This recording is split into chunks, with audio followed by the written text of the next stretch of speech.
And we are back, episode 31 of Journey to a Million. We are covering the running back position in this episode here. We picked before the episode, we decided who we are going to choose, and we have a good list of running backs we're going to go through here, and we're going to go through an entire backfield here for our team, which we'll talk about.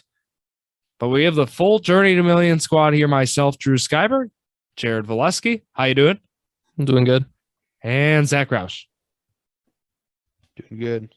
We have us three and Zack.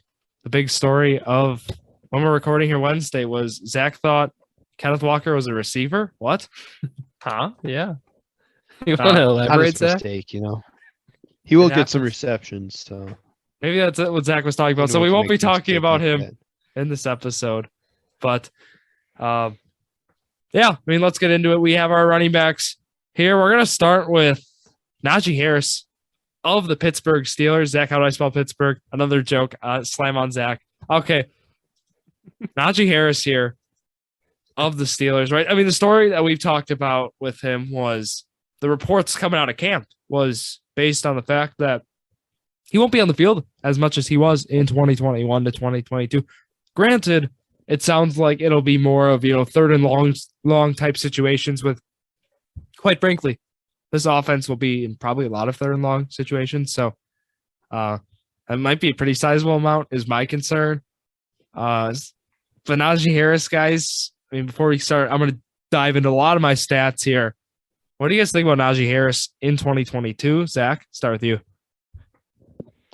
Well, his ADP currently is running back 5, which puts him in mid-first round, about 6-7 overall. So I think that's pretty good for him just because he is going to be that lead back, and we don't see a whole lot of those these days. But as you mentioned, with him getting less touches, last year he did have 381 touches between carries and receptions. So that's up in Derrick Henry, Jonathan Taylor type numbers. So I'm not too worried about that decreasing. I think if it does decrease, it's going to become more efficiency instead. I'm looking more at their offensive line for Najee. It's a pretty weak one. Last year he did have 1,200 rushing yards. So I think he'll be fine, but it's going to be hard for him to find some gaps and create some gaps on his own if their line can't. Withdraw a hold for 5 seconds, 2 seconds even. Like they've been struggling. You saw with Big Ben last year, like Zack said, it's just hard to watch the Steelers. And now that Pickett's there or Trubisky to start, I don't know how they're going to fare with that offense. But the line is something you need to get down before you can look at any other player on the team. Yeah, with Najee Harris, right? I personally think this offense is going to be a disaster. I know Big Ben got a lot of he got a lot of hate last year, but I think Big Ben is still over Mitch Trubisky. I still think it's like night and day. I think that's still, and I know we're going to see how he is in a Steelers uniform, but I just think, with what's like Big Ben being a seasoned vet, right, and being able to control an offense, I think this offense is just going to struggle overall. And look, Najee Harris, he finished as RB3 in full PPR formats during the 2021 season. I do not think he's going to be RB3, which I know we're not doing a top 10 this episode, but I would have him. I think, my initial thing was RB5. I could go maybe RB6. Maybe that's a little low, but that's kind of where I am with him here. I certainly think injury-wise, I don't have any concern, and I don't think you can have concern with Najee Harris injury-wise. Look at him. He's a workhorse last year, and, they're going to start giving him more rest, and he's, sophomore season here in the NFL. I'm confident with him there, but where would you guys have it? Is my RB5, RB6 too low? I think it's a good spot. Like I said, he's getting drafted as RB5, so I think he's getting drafted where he should be. And if assuming all running backs stay healthy, which we absolutely know isn't going to happen, but if that does happen, I think he's going to be around that range. Yeah, it's hard for me to put him that high already. I think I'd go even like 7 because I know we're not doing a top 10, but if CMC stays healthy, Cook, Kamara, JT, Henry, Eckler, they're still above him, I'd say, as of now. So I think I just named 6, so I would put him probably 7, maybe even 8. at the lowest, but that's probably a stretch at that point. I'd say 6 or 7. So would you take Najee or Joe Mixon if you had to pick one? Najee. I think would say Najee. Joe Mixon is like right after him, probably like 8 or 9. I'm taking Swift over Mixon. I know we're not doing top 10 here. I think I am very high on DeAndre Swift in this upcoming season. I would put him. I think he's going to finish inside the top 10 for running backs. I think you can lock that in. I might even say he's going to finish RB. I could go 6 or 7 if I'm going pretty high there. But we're not talking. Would you Go take Swift ahead of Harris? When I take Swift Would you over take Harris, Swift ahead of they're Harris? like 1A, 1B for me. I feel like they're both out, production wise. I think we're going to see some similar numbers in terms of overall, touches. I think total, in terms of PPR output, I think Swift might be have an advantage there though with especially Jared Goff. I think throwing to running backs, I think that's something we're going to see more here in 2022, 2023. But, anything else here, guys, on Najee Harris before we go to our next back? I don't think so. All right, production-wise, looks solid back, right? We talked about him being a workhorse past year. I don't think we're going to see that same this upcoming year, but certainly still promising back to say the least. How many carries do you think Benny Snell gets a game? Is it going to be like we said with that whole issue of him not being able to stay on the field? Do you think Benny Snell will get a lot of carries, or is he just going to be like I would not just worry throw him about in Benny there? Snell. Benny Snell. I put Well, he's Benny the backup Snell. Benny Snell on like Boston Scott level, maybe even lower. Oh, okay. Yeah. Well, If that- put it in that term. Okay. Oh, yeah, if we're going tiers, and that such. But let's talk about Antonio Gibson, right, Jared? You pulled off a trade for Gibson, if I'm not mistaken. So Yeah, this is gonna be one, we're gonna have some fun talking about. So Antonio Gibson, right? I mean, ADP wise, we got him at right now. Let's see. Where is he, Jared? This isn't a good sign. No, Said, it's running not. back But 19. Running back 19. He's He's got it. ADP running back 19. So Yeah. late third round. Yeah, and that's a stretch for me. I think talking about where I would take him, and we're talking redraft here, right? I know Jared, yours was in a dynasty sense, but we'll talk about right. JD McKissick, they re-signed him is a story. They draft Brian Robinson, and there's some people and who truly believe Gibson's going to get a bigger share of that workload and stay, and if he stays healthy, still certainly think there's some value there. And I'd say, I think he's a guy who I would draft if he's still on the table, if he's still there in round 5. I think that might be a solid spot to get him, depending where you are in round 5. But Antonio Gibson for the Washington Commanders, look, that offense might not be necessarily, appealing there, but maybe, you can hope in a PPR sense, if he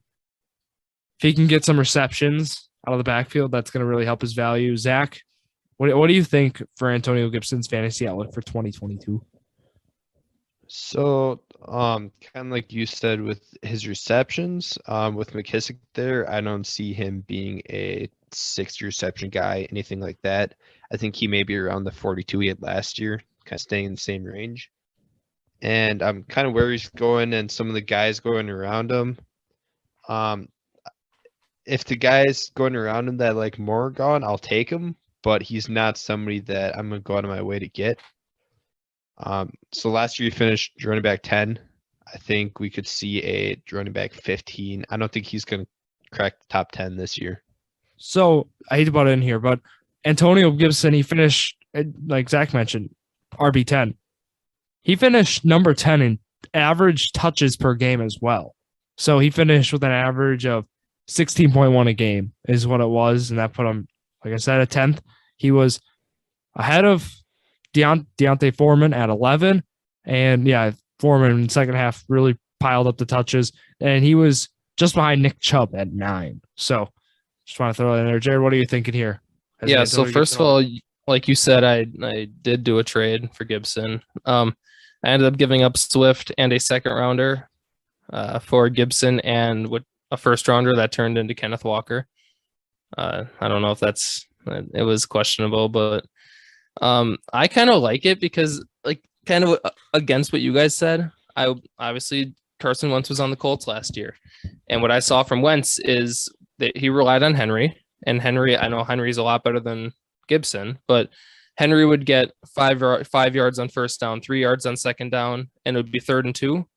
And Wentz was never able to, I mean, like, he could not do anything on his own. He would always rely on Henry. So I think that having having Gibson and Wentz on the Commanders, like, Gibson's gonna get a lot more carries because Gibson's gonna get a lot more carries because Wentz is not going to be able to do stuff on his own. So I think he's going to rely a lot more on Gibson. And I think that's exactly what's going to happen. I want to know why you're laughing so much. What do you think? We're just gonna ignore the fact that you kept saying Wentz relied on Henry. We're talking about Jonathan. Oh, Taylor, JT. Jared. Oh my! Did I say Jonathan Henry? Taylor. Did I say Henry? Yes, multiple times. Sorry. Yeah. It's Sorry. Yeah, it happens to you all the time, Zach. So, yeah, I think Wentz is going to have to rely on Gibson a lot more this year because JT kind of carried the offense. So, yeah, that's what I meant to say. Sorry. And you can imagine Zach and our counter argument here is going to be Wentz is going to rely on JD McKissick.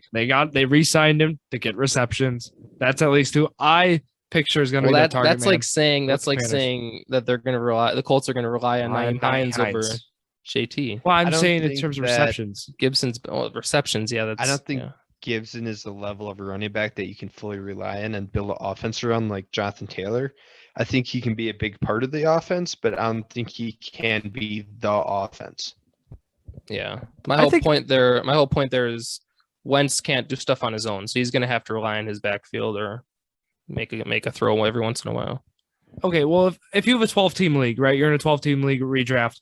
If you get Antonio Gibson as your RB2, I mean, I'd be pretty happy with that. I'd be pleased with that in a mid-round draft pick. I certainly would hope I have other pieces, right? I hope I wasn't going all in running back, and I still ended up with Gibson. I'm talking about maybe got my star receiver, got a running back, got another piece, and here we go. I got Antonio Gibson. I would be content with that. I certainly don't see him finishing as RB10 maybe. I think he might finish a little lower this year. I think there's going to be some guys who sneak ahead of him. But, yeah, Antonio Gibson. Anything else, guys, here before we go to running back 3?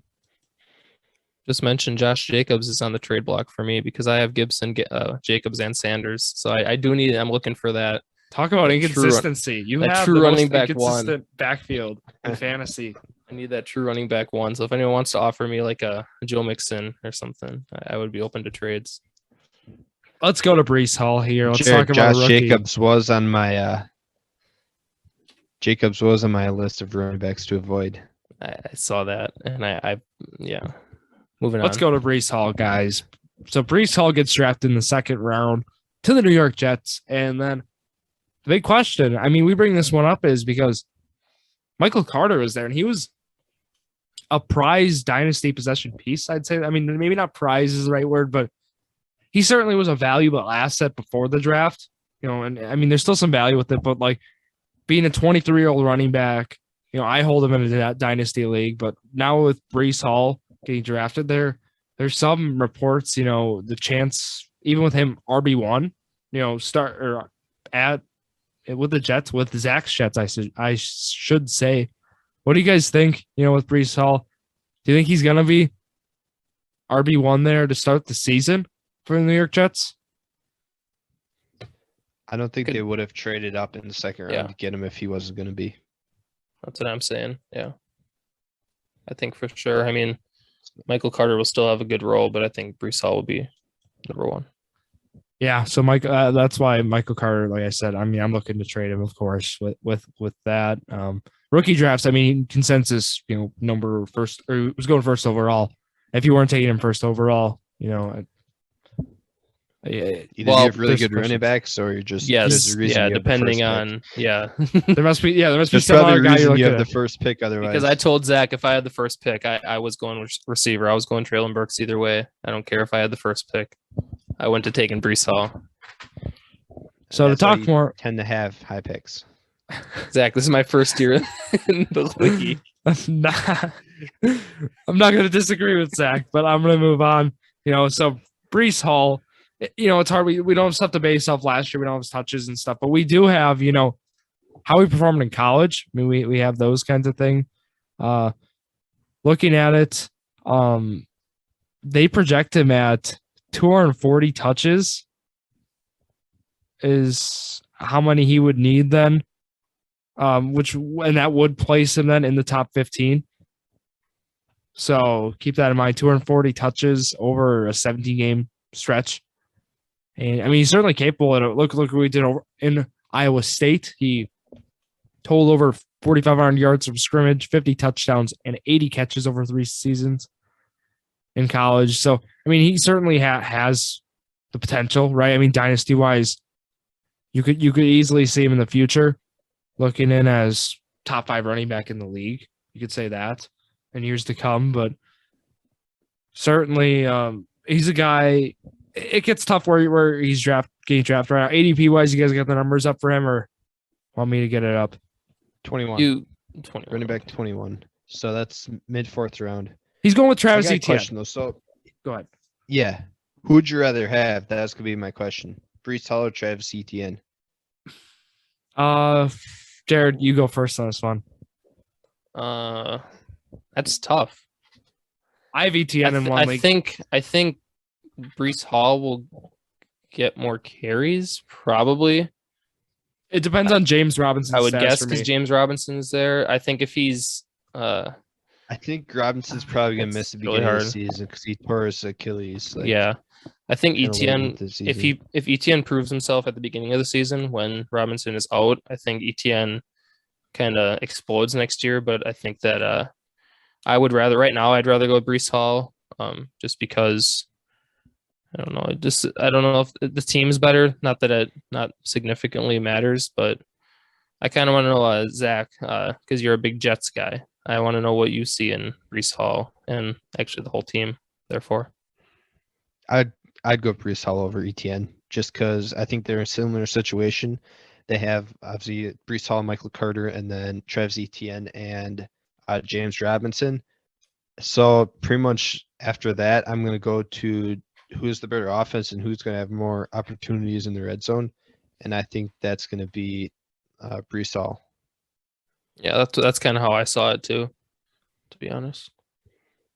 But the thing I bring up, you got to look at systems too, Zach. New York had a running back notch 15 plus carries 4 different times and get 15 plus touches just 6 times. So with the multi-back approach, look that we saw. They really didn't have a number 1 running back last year though. No, that's Like Michael Carter isn't a true number 1 running back. And Brees Hall being a rookie, I guess it's hard to say before he even plays a snap in the NFL that he's a true number 1 running back, if I'm not mistaken. I still think there's some solid value. But didn't Brees Hall. Pittsburgh fans know that Najee Harris was going to be their number 1 going into last year? Yeah, I think he's kind of. I mean, Brees Hall he is a workhorse running back in college. I think he's going to be the same in the NFL. So that's the way I look at it. I think he'll have over 1,000. You're drafting him then as our second running back. You're drafting him like how you're drafting Antonio Gibson, RB2 on your squad. Yeah. If I'm not mistaken. Okay. And there's certainly some things to like in his game, right? With receiving wise in college, an 87.8% catch rate and 8.4 yards per catch. And he had 3.4 targets a game. I mean, those are stats, right? Especially in PPR. You are excited about that. I still find the ADP a little crazy about where he's going right now. If we just still dive into it, right? His average right now, he's going 24th overall. If I'm seeing this right, he's going 24th, and he's like going ahead of guys like AJ Dillon, Miles Sanders, Damian Harris. Wow. I mean, just to throw those guys in, That's I know. surprising, actually. That's Like, do you surprising. guys think it's a little inflated? I mean, that's my thing. Michael Carter, where's he going? I would take Brees Hall over those guys. You would take Brees Hall over Miles Sanders? A true running back 1? Michael Carter's going 35th. Zach, Miles Sanders is a true proven running back 1 on the Eagles, and And Brees this Hall is- is going Look to at be his splitting. numbers though. Miles Sanders doesn't get a consistent touch amount. Like he hasn't Well, get a consistent. he's 15 been carries a dealing game. with injuries too. He also has injuries too. Yeah. Yeah. So I just think Brees Hall is going to be a lot more consistent, and he has more upside than those guys. Well, he's a rookie, so I think that makes But it's a little like he's going 20th on sleeper. If I'm seeing this right, I just, Second round for 12 team. I know. Like Zach mentioned, of course, looking at the ceiling for him, that is a lot. But here, okay, let me just verify it here. That seems really high. For Zach, you said it had you the would- ADP. It had the ADP stuff wrong. I mean, Did it? according He's Okay. going. to He's going Fantasy 50th. Pros, Okay, that makes a lot more sense. 50th Because- overall. yeah, Okay. Fantasy Pros has him as running back 21 and 42 overall for ADP. Yeah, he's going 50th here. Is what Those I'm numbers seeing. sound a lot better. So maybe he was going 20th and just running back only. Like what? Yeah, like, that's when I said 21. I was Okay. talking running backs, like just running back 21. yeah. So I had him at RB20. Is what is that? There we go. Yeah. Okay. So just to that, verify, that yeah, makes more he's sense. going 20. Yeah. So he's still going ahead though of the other guys we mentioned. I mean, he's still like that was right. Like rankings wise though, ADP wise, he's going 50th. Like overall, I guess I should say like 50th, and so we're looking at it. That's round 5. Okay. 12 team start round 5. Still, and yeah. So to kind of go wrap that one up. So Michael Carter is going above him then. No, Michael Carter is not. No. Michael Carter is still Michael going below. Carter's going he's going like 8th, 9th round, I think. Oh, Something really? like that. Yeah. 30 Yeah. something as in running back, 32 Yeah, running back mhm. overall. Okay. Yeah. Okay. Michael Carter's going 11th, 12th round. Wow. Or Okay. 10th, 11th. Yeah, 10th, 11th. Let's go now. to James Conner. James Conner? Yep, of the Arizona Cardinals. We're gonna talk about him. He is. So look, he had the starting job in Pittsburgh for that stretch, like 3 years, right? And then he goes to the Cardinals, and his big story was he scored 15 rushing touchdowns. I mean, that was his fantasy value. I mean, if you want to point touchdown only leagues, Jared. I mean, we mentioned you know someone in it. Yeah. Value James Conner. That's who you want. At least last year, and it's gonna be interesting. This upcoming year, he's still like the front runner, right, in that backfield in Arizona. I know there's been some hype with Benjamin taking RB2 that spot there, but obviously there's no real threat there to Connor. So looking at James Conner, where are you guys looking to draft him, Jared? Because we got the ADP numbers. Yeah, here. give me the ADP first because I don't even know where he'd be going because So it's he hard. said mid to late 3rd round. Running back 17. So about Running back like 17. a round ahead of Brees Hall. Yeah, I would take Connor over Brees Hall. I just that scares me because it kind of I don't know why, but it kind of scares me that he had only 752 yards. I know he's getting all those touchdowns, but like Kyler Murray's a mobile quarterback and he could easily run it in himself. So it's kind of like risky. They also had Chase Edmonds though. They don't have Yeah. Chase Edmonds anymore. Oh, okay. Benjamin, Good Zach, point. I'm telling you, watch That's out. a good point though. The touches So- are gone. Connor might get more yards than next year for sure because he'll be their true running back 1 then. No, Benjamin will Yeah, get more Connor's definitely going through. James Connor's definitely gonna have some touchdown regression this year. Yeah. 18 touchdowns. That's really hard to repeat unless you're Jonathan Taylor, Derrick Henry, something like that. So I think he's gonna have touchdown regression, but he's also gonna get more touches, I think. And by the way, he finished as running back 5 last year in 15 games. So he missed 2 games. And he still finished as running back 5. He averaged over a touchdown a So- game. Nope. Yeah. I'm saying like nope, he's not going to do that again. That's Okay. not Yeah, happening. no way he does that again. Yeah, I mean right now he's getting drafted here as RB16. How many games did Kyler Murray that's miss? what I have, Zach. Too? How many games did he miss? Kyler Murray. I'm Not did he sure. miss any? I think he got hurt. Hold on. Yeah, I know he got hurt. I don't know if he missed. I don't know. I think he did. He I missed don't games. think he missed games. Yeah. He did. Didn't Uh, Colt he missed McCoy 3. start? Didn't Colt He missed McCoy 3. get the starting Colt job? McCoy. Yeah. Yeah. Fantasy Kyler Murray missed football 3 legend. games, weeks 9 through 11. Okay. Yeah. So, and James Conner is certainly like RB16. So James Conner, What's James that? Conner and Antonio Gibson are going like back to back for running backs. Yep. So who'd you rather have between them two? We talked about both of them now. Zach, you go first here. I mean, I know it's your question, but you go first. I know my answer. I'd probably take James Conner. Wrong. I'd take Gibson. I got Gibson.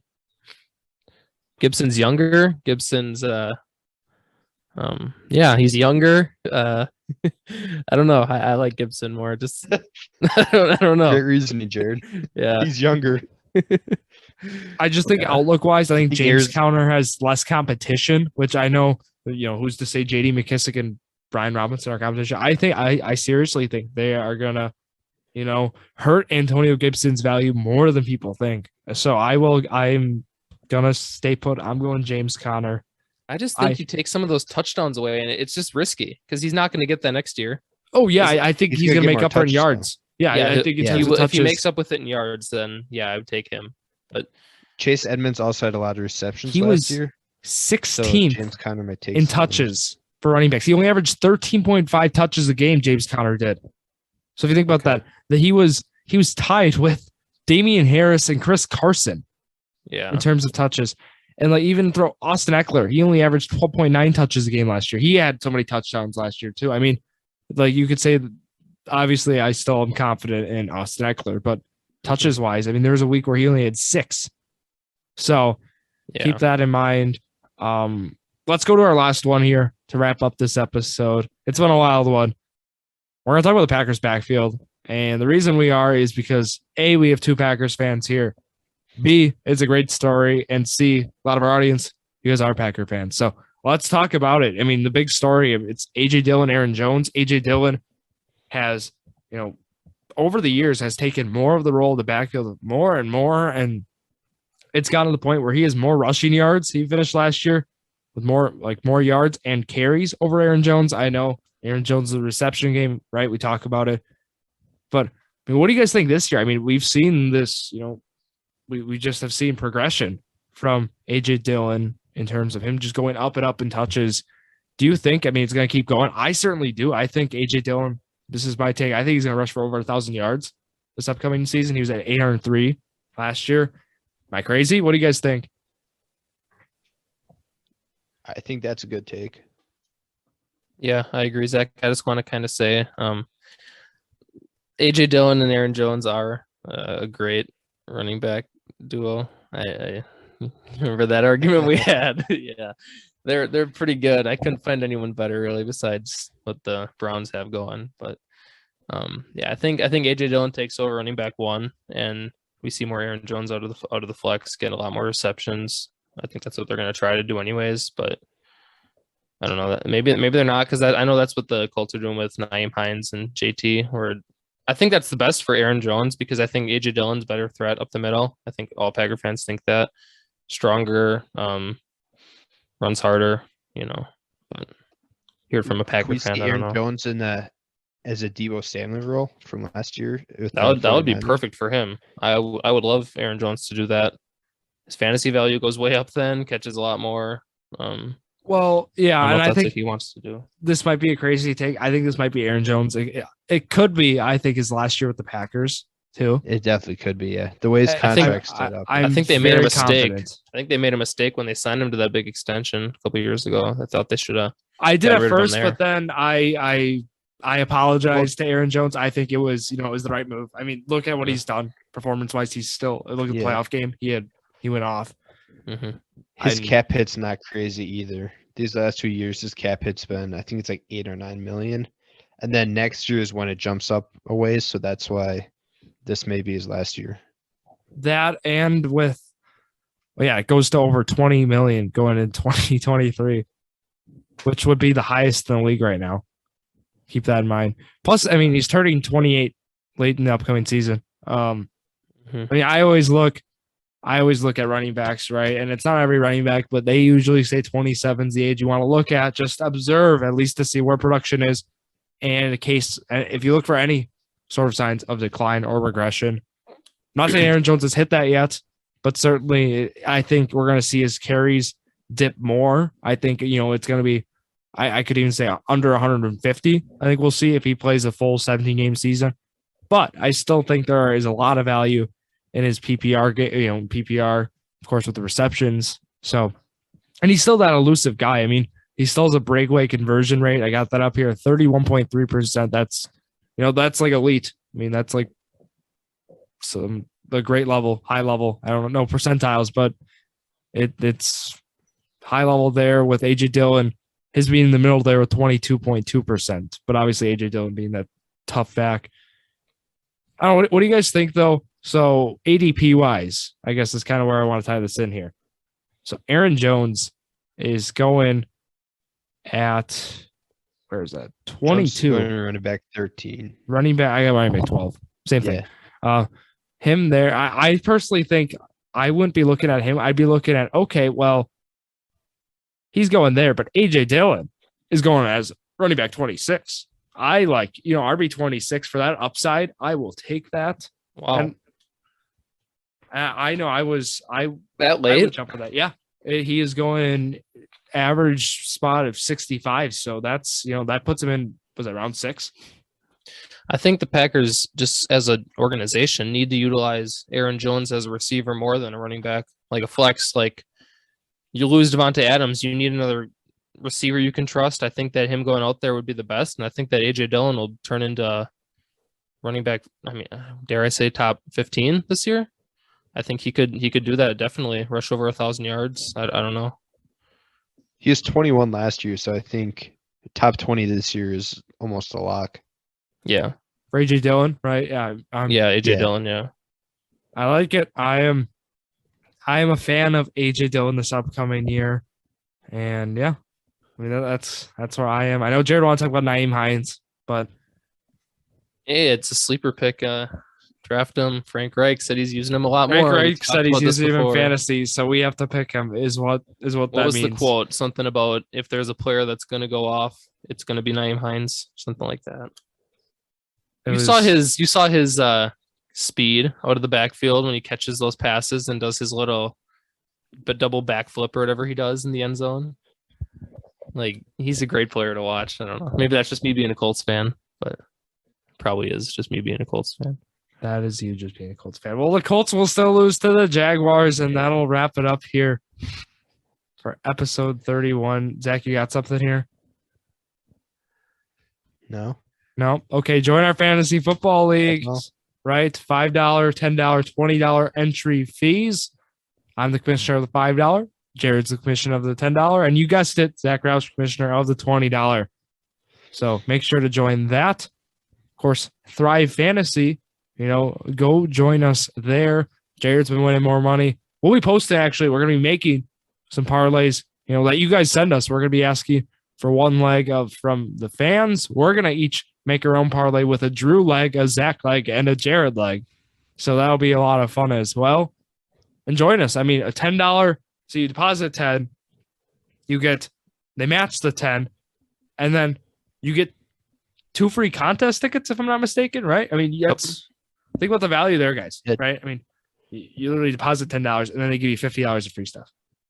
I mean, it's pretty nice. I mean, talk about a deal. I mean, no other fantasy sports platform is offering that. So come join us. Plus, we're offering that every 10 people get an enter into a giveaway. Zach, you want to tell them what we're giving away for the next 10 people who sign up? So the next 10 people, obviously the first 10 was the MVS numbered card, and then the next 10 is going to be a Josh Hader card. Trying to hit all the different major sports. So autographed, numbered. I mean, keep that in mind. It's a thick card. It's a Inception one. It's it's a nice card, right? I mean, this is something. It's going to be in a fancy top loader. We keep it nice and preserved for you guys, and it's an awesome card. You're going to want one. Jared, contest wise, you've been winning a lot. Right? Why? What has been the story these past few weeks? I mean, I love MLB bets. Strikeouts are a big one. I've been hitting the strikeout lines and the hits lines. Been winning a lot doing that. So it's been a lot of fun. Yeah. So join us. Join us on our journey to $1 million, right? Promo code J2M. Look, that'll wrap it up here. Drew Sports Crew on the Instagram and Twitter. Drew's Sports Crew on the Facebook and the YouTube. So Thank you all for listening to yet another episode of Drew's Sports Crew, the Journey to a Million, the perfect podcast for you.